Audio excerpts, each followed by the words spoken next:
Dans cette émission, nous prenons certaines décisions importantes pour nos équipements d'utilité publique. Nous choisissons la cuisine et réfléchissons à la domotique que nous voulons dans la maison. Il s'agit ici de l'aménagement de la maison, donc l'entrepreneur n'intervient pas ici. Nous devons en tout cas opérer ces choix nous-mêmes et nous ne pouvons donc pas économiser là-dessus. Notre grosse œuvre est achevée. Le temps est venu de prendre les mesures définitives pour les fenêtres. Ceci doit être précis car nous voulons que les fenêtres soient parfaitement en harmonie avec le reste de notre maison. L'architecte commence par survoler les plans initiaux avec le constructeur de fenêtres pour peaufiner les détails. Ce n'est qu'ensuite que le constructeur de fenêtres se met au travail pour tout mesurer en détail. Ils partent du trait de niveau que nous avons relevé. Ce point est fixé à 1 mètre au-dessus de notre sol achevé visé. Ceci est la hauteur de référence sur laquelle se basent tous nos travaux. Il commence donc par vérifier le trait de niveau avec le laser, puis il peut fixer les hauteurs des différentes pièces. La distance par rapport au plafond et au sol est importante, mais l'espace entre les murs doit aussi être mesuré.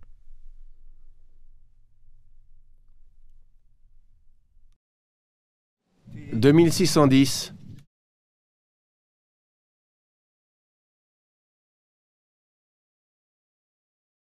2455. Et des situations spéciales sont aussi dessinées selon la situation sur le chantier. Toutes ces informations sont numérisées et intégrées dans les plans. La première version des plans est donc en fait actualisée en fonction de la situation définitive du bâtiment. Nous obtenons ainsi les dessins détaillés de toutes les fenêtres à prévoir avec les bonnes dimensions. La phase suivante dans le processus de construction, ce sont les techniques. Avant de commencer les techniques, vous devez fort bien réfléchir et décider de tout ce que vous souhaitez dans la maison. Vous devez le faire sur le plan de l'électricité et de l'éclairage. Vous devez le faire sur le plan de la ventilation, du chauffage. Toutes les techniques doivent être abordées. Vous souhaitez une alarme par exemple? Ce sont toutes des questions auxquelles il convient de répondre au préalable. Ce que vous devez faire, c'est commencer par tout dessiner sur les parois. Les interrupteurs, tout en fait. Et puis vous pouvez faire le tour de la maison et ressentir « est-ce que je le perçois correctement ?» Et vous devez commencer à meuler toutes les conduites seulement au moment où vous estimez que tout est correct. Nous ne pouvons donc pas nous mettre au travail de façon téméraire lors du placement des équipements d'utilité publique. C'est pourquoi nous devons prendre quelques décisions importantes dans cette phase avant son démarrage. Songez par exemple à la cuisine.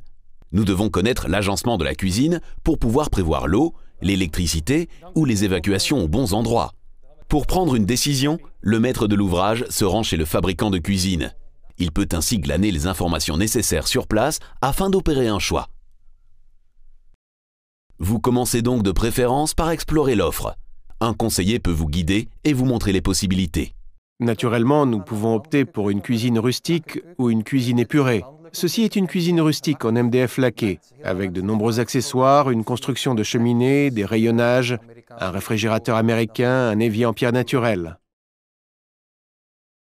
La première sélection que vous devez opérer est le style de la cuisine. Ceci est une cuisine sans poignée avec un certain nombre d'accessoires pratiques. Vous optez pour le rustique ou le moderne, ou vous choisissez une voie médiane. Dans une salle d'exposition, vous pouvez voir différents exemples et vite découvrir votre préférence. Une cuisine entre les deux, moderne, rustique. Une porte unie dans laquelle est fraisée une ligne. Dès que ceci est déterminé, vous pouvez définir le type de finition de votre cuisine.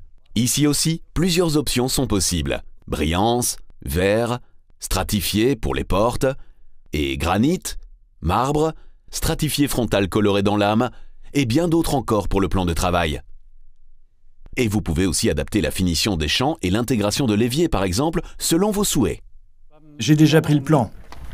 Bien entendu, vos armoires sont aussi importantes. Le nombre, la hauteur et la profondeur sont des aspects que vous pouvez déterminer avec le conseiller à l'aide de votre plan. Par ailleurs, l'intérieur de vos armoires doit encore être discuté. Le matériau que vous choisissez détermine en effet aussi la qualité de votre cuisine. Différentes options se présentent à nouveau. Nous optons pour le stratifié parce que ceci est un produit facile à entretenir et résistant aux rayures. Ici, nous avons un certain nombre de systèmes pratiques dans la cuisine. Par exemple, l'armoire avec les grands tiroirs d'approvisionnement, ou peut-être ranger pas mal de poids. Pour terminer, il reste la subdivision des armoires. Ceci est surtout un choix personnel selon les goûts. Vous pouvez opter pour de simples tablettes, mais à l'heure actuelle, il existe aussi des solutions plus pratiques, comme des tiroirs d'approvisionnement ou des tiroirs à couverts. En principe, tout peut être réalisé sur mesure selon vos désirs. Et nous allons aussi devoir réfléchir à la hotte, naturellement. Nous avions pensé à quelque chose de ce genre. Dans une disposition îlot, nous travaillons souvent avec une hotte dans un haut vent de plafond. Vous devez donc décider de bien des aspects standards, mais par ailleurs, des extras sont toujours possibles. Un collaborateur est le mieux placé pour vous conseiller. Nous emportons aussi les plans de notre maison lors de notre visite, la pièce peut alors être évaluée de façon réaliste. Finalement, nous optons pour une cuisine brillante sans poignée avec un îlot. Quels appareils allons-nous y placer? Un four. Un four. À l'aide de ces informations, une proposition sur mesure peut être élaborée. Nous indiquons aussi quels appareils de cuisine nous voulons intégrer dans la cuisine. Nous pouvons encore en choisir le type plus tard, car la plupart des modèles encastrables disposent d'une dimension standard. Et cela devient la paroi contre le mur. Lors de la rédaction du plan de cuisine, il est important de ne pas perdre de vue le triangle de la cuisine. Ce triangle est déterminé par la plaque de cuisson, l'évier et le réfrigérateur. Ceux-ci doivent être éloignés d'une distance confortable afin de pouvoir travailler aisément. À l'aide du concept sur papier, on effectue une simulation informatique de la cuisine. Sur celle-ci, vous pouvez clairement voir le rapport entre l'évier, la plaque de cuisson et le réfrigérateur qui forment un triangle de travail pratique. L'esquisse numérique nous donne la possibilité d'examiner le concept en perspective. L'esquisse en 2D est donc numérisée et de cette manière, nous pouvons aboutir à une présentation 3D de la cuisine. Vous obtenez alors une vue réaliste de l'aspect que prendra le résultat et vous pouvez ressentir immédiatement si ceci est souhaitable. Voilà, Merci. s'il vous plaît. Et nous nous revoyons la semaine prochaine pour le mesurage. Merci. Au revoir. Au revoir. Nous savons ainsi dans l'intervalle où nous devons prévoir les prises et les conduites, mais nous voulons aussi intégrer un système d'alarme dans notre maison. Ici aussi, il est important de prendre déjà cette décision maintenant afin de pouvoir prévoir les câbles nécessaires pendant nos travaux. Nous nous rendons sur place pour nous informer et nous faire conseiller suffisamment pour pouvoir choisir un système d'alarme sur mesure pour notre maison. Il est à nouveau préconisé de partir du plan. À l'aide de ce dernier, le conseiller nous propose quelques options. Pour pouvoir commander le système, nous allons placer un clavier à la porte d'entrée et à la porte de derrière. Que pouvons-nous faire avec le clavier? Nous pouvons d'une part activer le système, et vous voyez aussi le temps qu'il vous reste pour quitter la maison. De série, le système comporte aussi toujours une appli. L'appli vous permet aussi d'activer et désactiver le système. Vous pourrez voir également qui a été présent éventuellement dans la maison. Voilà, et ici, nous pouvons à nouveau activer le système. Nous choisissons de combiner dans notre maison des détecteurs de mouvement avec des contacteurs magnétiques. Un détecteur de mouvement détecte le mouvement dans la maison et il existe même des types qui décèlent le bris de verre. Il est bel et bien important de communiquer si vous avez des animaux domestiques, car les détecteurs doivent y être adaptés. Nous prévoyons des contacts magnétiques dans les fenêtres et les portes proprement dites. Le grand avantage est que nous sommes encore dans la phase de gros œuvres de telle sorte que nous pouvons travailler avec des contacts magnétiques encastrables. Donc cette partie se loge dans le cadre, la contrepartie se loge dans la fenêtre elle-même. Nous plaçons ceci dans le bas avec le grand avantage de pouvoir placer la fenêtre en position basculante alors que le système est activé. Naturellement, nous voulons obtenir un système agréé. Nous prévoyons donc une sirène intérieure et extérieure. Ceci est en effet légalement obligatoire, tout comme la détection d'incendie. Si vous suspendez des détecteurs de fumée libres, ils émettront des bips et vous serez réveillé plus souvent. Ils émettront aussi des bips en votre absence, mais sans vous envoyer de messages. D'où le fait que nous allons combiner ces détecteurs de fumée avec votre système d'alarme, de telle sorte que si un dégagement de fumée se produit et que vous n'êtes pas à la maison, vous recevrez un message d'incendie via votre GSM. Pour terminer, nous prévoyons aussi la vidéophonie afin de pouvoir voir qui sonne à la porte. Ce système peut être accouplé à une appli. Ceci vous permet de communiquer avec la personne devant la porte avec votre smartphone via le vidéophone. Et vous pouvez ouvrir la porte à distance. Après le survol des possibilités, nous pouvons tout déterminer à l'aide du plan.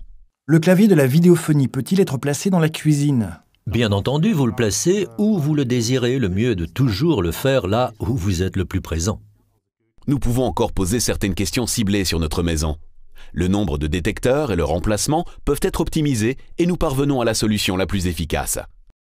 Voilà, j'espère que tout est clair. Tout était très clair, merci pour les explications. Avec plaisir et comme convenu, nous nous revoyons bientôt sur le chantier. Merci. Merci à vous, au revoir. Finalement, le fournisseur du système d'alarme sera encore sur le chantier. Là, il passe en revue les principaux aspects avec notre bricoleur. Nous voyons ainsi qu'il est aussi préférable de prévoir un panneau de commande sur la porte arrière près du carport. Donc ceci est une seconde entrée. Ici sont stationnées les voitures, on entrera donc souvent par ici. Il est donc préconisé de placer ici aussi un clavier. La hauteur préconisée d'un clavier se situe environ entre 1,50 m et 1,70 m. Par ailleurs, nous recevons encore quelques conseils. Nous apprenons ainsi qu'il vaut mieux prévoir un détecteur de fumée près du lave-linge et que nous devons veiller à ce que nos câbles dépassent encore d'environ 30 cm pour pouvoir raccorder aisément le système plus tard. Tous ces conseils font que nous pouvons parfaitement placer notre câblage préparatoire et que les points faibles sont d'emblée supprimés. Maintenant que la cuisine et le système d'alarme sont déterminés, nous savons où nous devons prévoir des prises ou des conduites supplémentaires. Nous sommes déjà bien mieux renseignés pour pouvoir démarrer nos travaux de meulage.